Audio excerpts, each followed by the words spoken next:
Well, I'm Dr. David Johnson, Professor of Medicine and Chief of Gastroenterology at Eastern Virginia Medical School in Norfolk, Virginia. Well, iron deficiency is a common clinical scenario, certainly for us as gastroenterologists when asked about doing endoscopy and colonoscopy.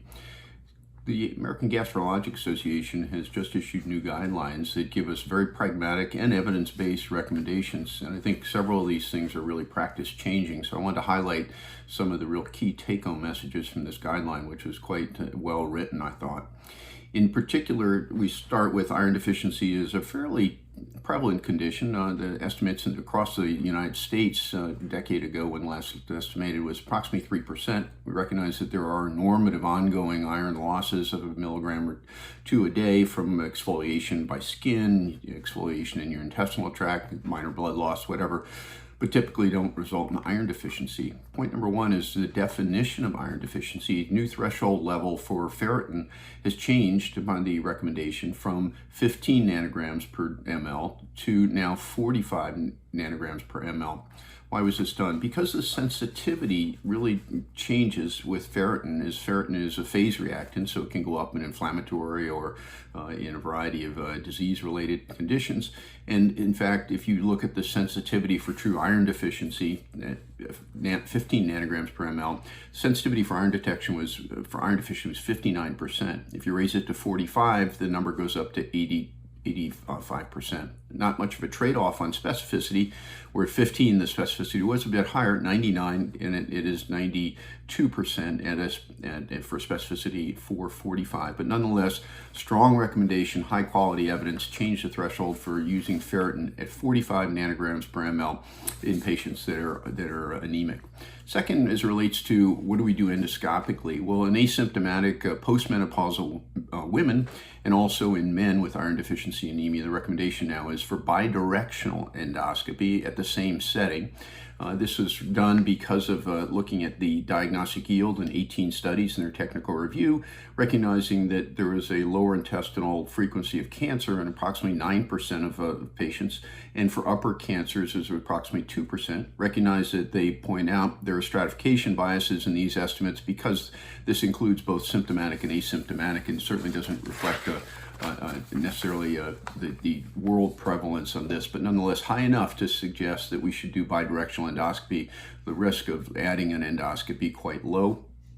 Again, this is given a very strong recommendation with moderate quality evidence. They extended this also to premenopausal women, tempering a little bit with conditional recommendation and moderate quality evidence, suggesting unless there are mitigating circumstances where there are excessive menstrual losses, the bidirectional endoscopy should also be performed in these premenopausal women. As it relates to after you do bidirectional endoscopy, the recommendation was to test for serologic testing or for non-invasive testing for H. pylori. This was given a conditional recommendation, low quality evidence, and certainly there was a technical review that pooled analysis of 3 randomized control studies that actually showed in patients after endoscopy that they had H. pylori positive and they were treated, their anemia improved and their iron deficiency improved. So non-invasive testing was cost effective if their bidirectional endoscopy is negative, and treat if positive. They recommended against using routine biopsies for atrophic gastritis. This was given a conditional recommendation, low quality evidence, and they recommended the advanced testing for serologic evidence of celiac disease. It's a prevalent condition, but in reserving biopsies of the duodenum, not random biopsies routinely, only in those patients that tested positive.